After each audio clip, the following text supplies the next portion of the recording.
In this episode, we react to some recent studies into how Ozempic and other GLP-1 weight loss drugs may be changing our economy and boosting the GDP.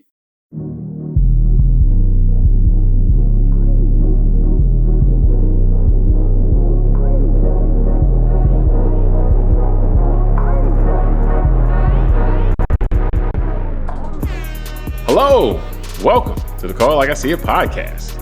I'm James Keys, and joining me today is a man who knows how to keep things unpredictable on the mic, Tunde Ogunlana. Tunde, are you ready to show him how you make it do what it do? Of course, man. Just no freestyling. I'll save the audience from that horror show. That's too unpredictable for you. Yeah, that's predictable. It'll be bad. There you go. I'll stick to doing podcasts, not rapping. Hey, all right. Now, before we get started, if you enjoy the show, I ask that you subscribe and hit like on YouTube or your podcast platform. Doing so really helps the show out. We're recording on February 25th, 2025. And we've seen a few studies now that look into the impact of the growing use of Ozempic and other GLP-1 type weight loss drugs on the nation's economy. And surprisingly, or not, these studies seem to emphasize how the use of these drugs change the economy in ways that are predictable and unpredictable, but also boost GDP to a measurable amount. Some of the things seem to come from reducing the productivity that's lost due to conditions related to people being overweight or obese, and others seem to reflect changes in how and where money's spent and how much money is spent by people that are using the drugs and therefore losing weight. Now, on the surface, this would seem to be a big win for society, producing seemingly healthier people and a greater economic activity. But rarely are things so simple, so we wanted to take a closer look at this today.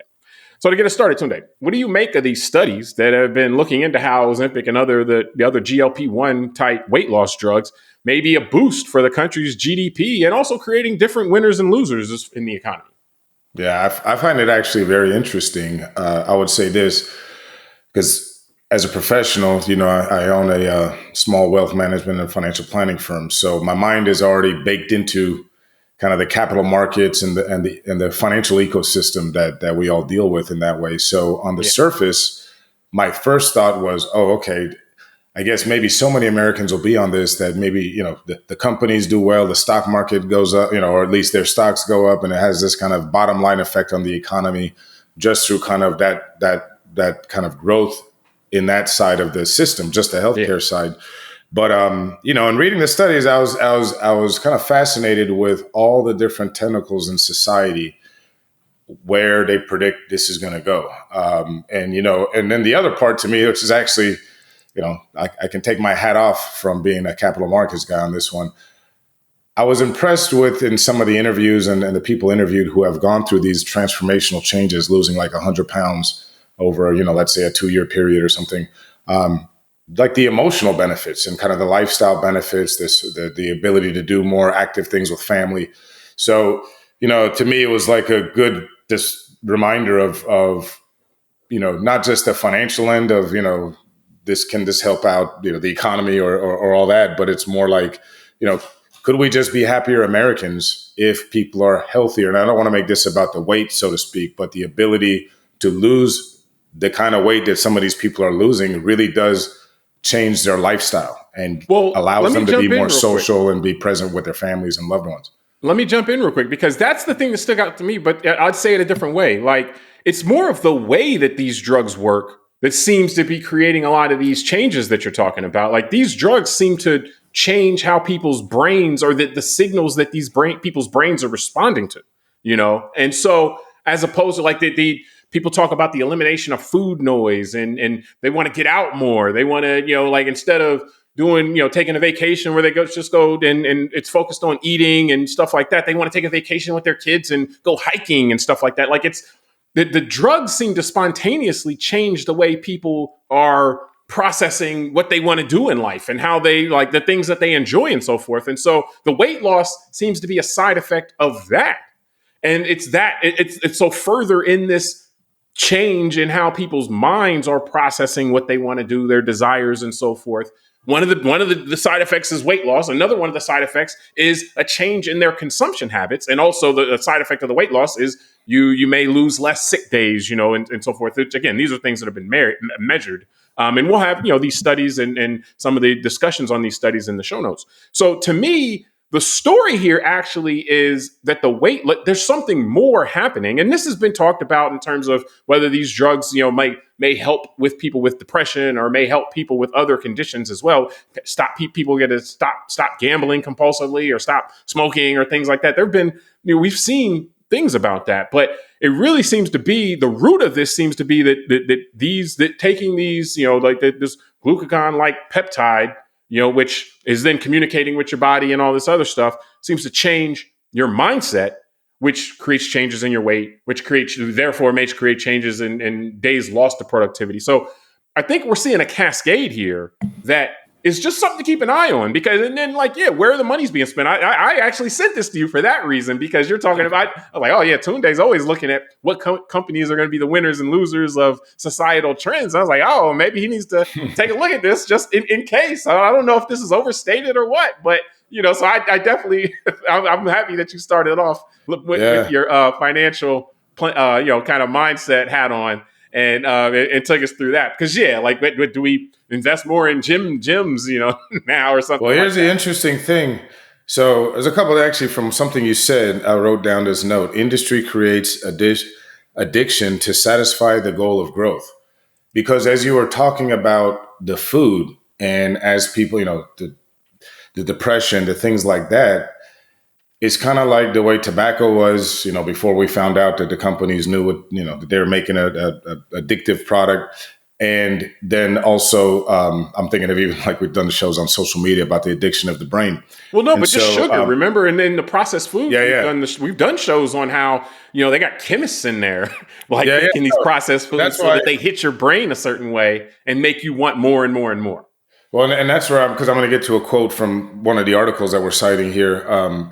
Because what it made me just think of, the reason I just bring that up is how interconnected we are as human beings, really, to our environment. And I continue to be amazed when I'm reminded of things like this. And even it takes me back to that scientist, anthropologist that talked about we don't have free will. Yeah. And I'm thinking about, as you're talking about, like things like depression and all that can be caused by eating certain types of food. That's an example where I could say, we don't have free will when it comes to that whole chain of events, because we didn't eat the food with the goal of getting depressed. That wasn't our initial goal. We ate the food because some company made it very addictive to us, and then we keep eating it. And so we don't know what we're fighting, like you're saying. Yeah, well, no, so that we eat the food, apparently, at least, we're seeing more, that there's more going on. We ate the food because something in our body told us that we had to eat it. Correct. And something in our body told us we had to eat it because of the way it was formulated and so forth. And in a different way than the natural state of, let's say, when you're hungry and your body's just looking for nutrition or to satisfy that, versus, like you're saying, being programmed by the way the food is processed to be addicted to it, to keep putting it in your body. And so the reason I bring this up is because, again, look at me and you. We're generally normal-sized people. I don't know what it's like to be morbidly obese or weigh 400 pounds. And I'm not saying that as a joke. What I'm saying is this is a gentleman that was cited in the article that lost 25 pounds the first year and 75 pounds the next year he was on it. And the reason why he's under 6 feet, so that's exactly. Yeah. Like he's I'm 6'4" or something like that. And he that's goes what I mean. From 300 pounds to 200 pounds or something like that. Yeah. So that's a huge change. And like you're saying, so what his quote was, it was kind of cute to me. He says, quote, "I've been heavy my whole life." He said, I've never had six-pack abs before. I can't have enough mirrors in my house. How vain is that? And I just thought, man, great for this guy. Like I was happy to see that because I thought, what a positive difference. And that's why it's cute that he's like, I can't have enough mirrors in my house, because he's probably walking around like happy and proud of himself. And think about the positive, like mental stuff that does for other things. So he's probably not as depressed. He's probably out there more socializing, going out, hanging out, meeting new people. So it's like, that's what I mean by, I don't think we all appreciate it. And I know I didn't, how much we are, how much all that is connected to make us who we are. You know what I mean? The fact that if you are 300-400 pounds and you're under 6 feet, that affects all this other emotional and psychological stuff. And we, as kind of, I think, our just society, only look at the physical part of that. So To me, yeah, that's to me Well, kind of the benefit and the understanding well, of. let me, yeah, and I mean, I guess, yeah, like you're setting me up exactly where I want to go Yeah. again, second time today, because I think that what we're seeing with this is that with these signals and stuff, that whether it's in the food, the food is being formulated to make you compulsively eat it, and I think that concept is not completely foreign to you. You go to a casino, for example, and everything in the casino is set up in a way, with the lights, with the whether they pump extra oxygen in or something like that to make you more likely to compulsively gamble. But there's another piece here that I think that in society we didn't connect properly. That people getting these shots, taking these drugs, has kind of revealed to us is that some people just are more sensitive or susceptible to these industry signals, like to the formulations of the way this food is processed and so forth. And some people are less sensitive to it. Some people, and some people, when they walk in the casino and they see all the lights and everything like that, they're more sensitive to start putting down money and not being able to stop. And other people can walk in, see all the lights and so forth, and just, oh, that's cool, and get a drink, and nothing like that. So some people are more sensitive. And so what we're seeing is that what these drugs do for people who may have been more sensitive to the way that the food was reprogramming them, and from like this we get processed food from when we're little. So like the people that are more sensitive to that, they're getting pulled out of that by these drugs, and then they're like, oh man, this is what everybody else was looking at the whole time, and so yeah, like the fact that this is happening, and then I mean, again, the spontaneous is the key word here, that spontaneously changes in their behavior are then starting to have economic impact because of the scale, because of how many people are using the drugs, is really something to keep an eye on. But the other thing I wanted to ask you about this is, we're now, obviously, like this can be, like we're talking about, this can be a great thing for people, as far as their psyche, as far as their health, and then that can have positive impacts on our economy. But do you think this is an example of us innovating our way out of maybe a problem, or, from problem to prosperity, using innovation, using science? Wow, that's amazing. This is the story of humanity. Or is something else going on here? Like, because we're innovating our way out of a problem that we kind of created, or at least that the kind of the uncontrollable growth model of, like kind of what companies are doing nowadays, or like unrestrained, or just growth over everything else, that kind of mindset kind of created the problem that we're dealing with right now anyway.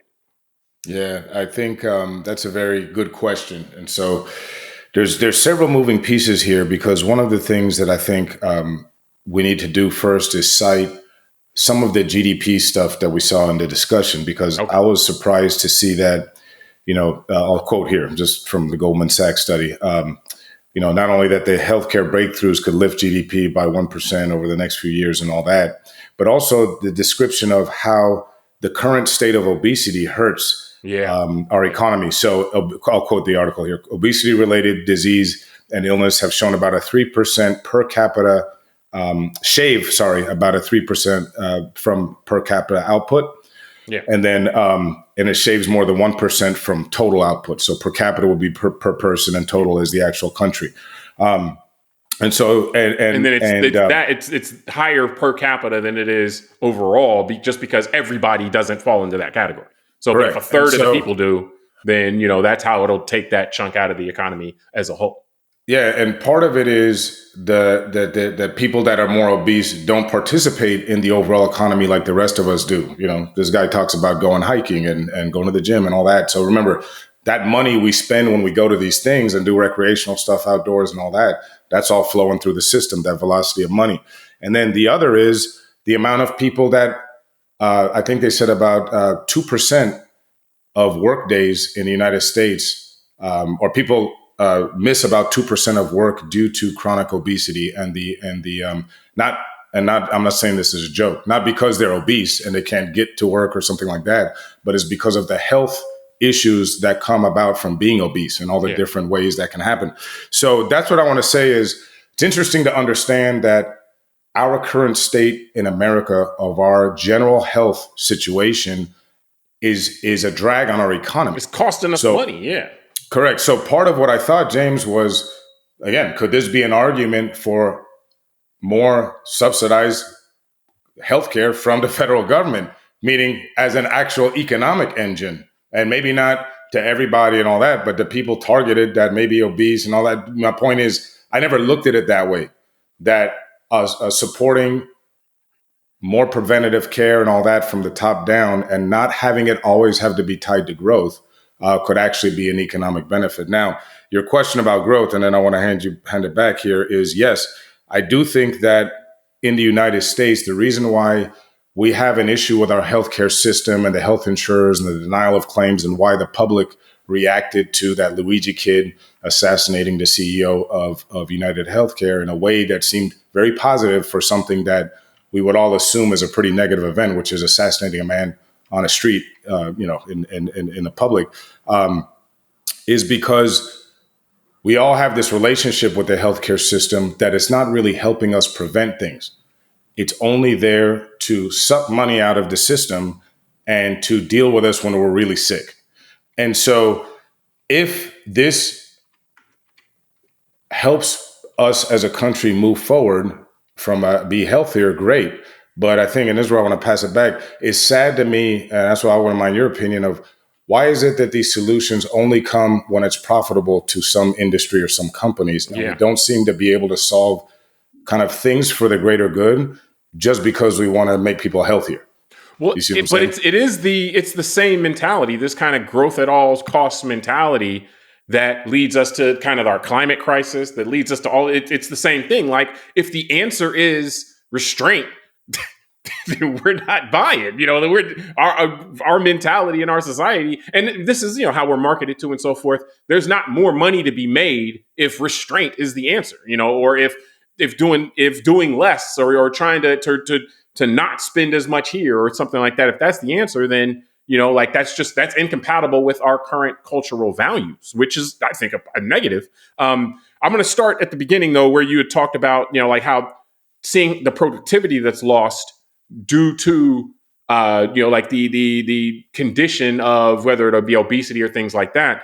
I think that actually, what strikes me as is a justification for more regulation on processed food, more taxation on processed food, to try to change the balance of how desirable that is from a financial standpoint. If we tax fast food or, processed food, and even subsidize fresh food, then that could be a way to kind of, that's a good use of tax dollars, in the same way that taxing cigarettes and then using that money to advertise against, tell people, hey, these are bad for you, or you'd having all the state lottery and then using that money to fund schools. Like, we can kind of take money from the vices, so to speak, and put it towards virtues, using taxes and regulation and so forth. So it seems like that would be a strong way to approach it. But obviously there are many interest groups, namely the people that make processed food, that would stand in the way of that pretty. And that kind of gets to the point here, is that in this instance, I'm sure the people who are making these sugary and salty snacks aren't very crazy about this, but there's another interest group that so they may spend their money and their lobbying dollars trying to minimize this weight loss and so forth, and to get people doing unhealthy things. But there's another interest group now that is there, which is the big pharma, which is like, nah, we're gonna keep, because we're making money on this. So that kind of answers your second question on why it seems like somebody's got to be making money, not marginal profit. Somebody has to be making money hand over fist for things to go well for us, and us being general population in society. And the reason is because of lobbying, and because of how dollars play such a big role in the decision-making processes in our government, that you kind of need somebody who stands to gain a lot to fight for something to be in the marketplace, or to promote it and so forth, for it to really take hold. And I think that the other piece I'll add, and I know we want to wrap up this topic, but the other piece I'll add here is that, just to your allusion back to the United Healthcare CEO and how he was shot and the shooter and so forth, and the public's general reaction to that. Like, I think we do generally see as a society have a pretty good feel for the fact that the way health insurance treats us and the our healthcare industry, it's not set up for it to be efficient. It's not set up to be effective as far as keeping us well. It's set up to make money on us. That's the goal. The goal is to make money on us. And if we get well, then cool. If we don't, then cool. As long as they are delivering return on investment, then they're happy. And so that general dissatisfaction, that's one of those things where our incentive structure is messed up. And so that general dissatisfaction we're seeing, but in this instance, because somebody, like whether through patents or whatever, big pharma is able to make a big amount of money on weight loss, then weight loss is something that becomes attainable to society. Overall, I'm just saying all of that is a misalignment in incentives. And if Yeah. we, the people, don't stand up, like the way we can adjust that is through government, through regulation, through what's acceptable and what's not. And if we don't, if we just let, kind of big industry do what they want to do, then that's how we end up with these incentives that are set up for profit and not for good health outcomes or anything like that. Yeah. And I think one of the things to really piggyback on that, I mean, I'll just tell the audience, we did a show, I think several weeks ago. It was maybe in the last 2 months regarding the EU, the European Union versus the United States, and how both, entities regulate food. And I think that's we got into the details about the industry side of it there, which I think overlaps with some of what we're talking about here. But the other thing is, asking the question, like, why are there regulators so much more inclined to do things just for the good of the public? Yeah, that exactly. Industry may not like, versus in our country, like good of the public is like the priority 8.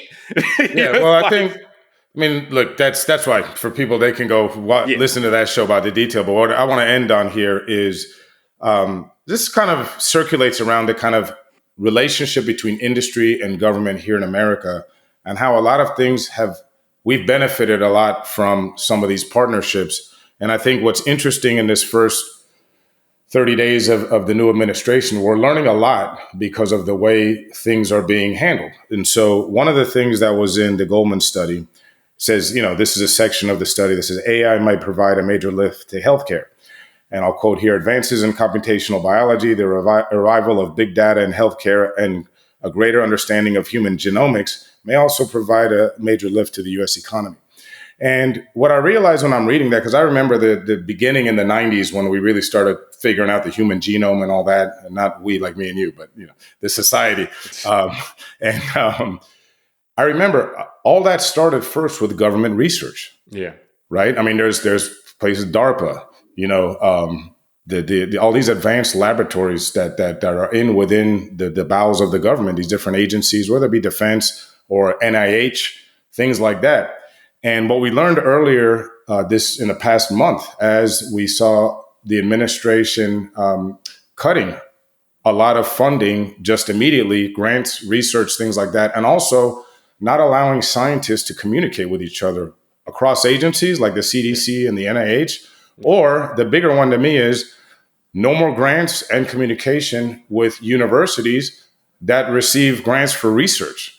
And this to me is the danger of what has happened from kind of the psychological warfare by certain actors in our political sphere over recent years, which is that think about how much we heard last year, James, during a campaign that American universities no longer teach science and math and engineering. They're all on these woke topics. And that's not true.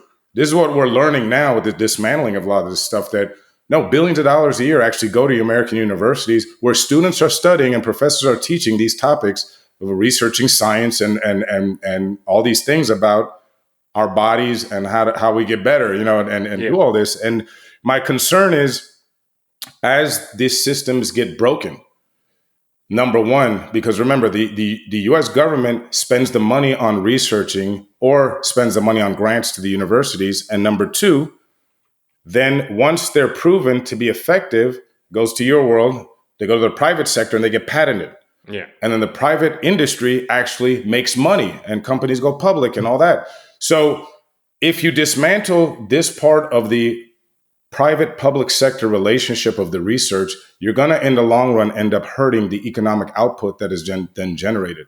And I think, you're cutting off kind of the source of where a lot of the innovation is built upon. Yeah, because a lot of that is built upon government investment, and this is the harm. I don't think of we see the connection.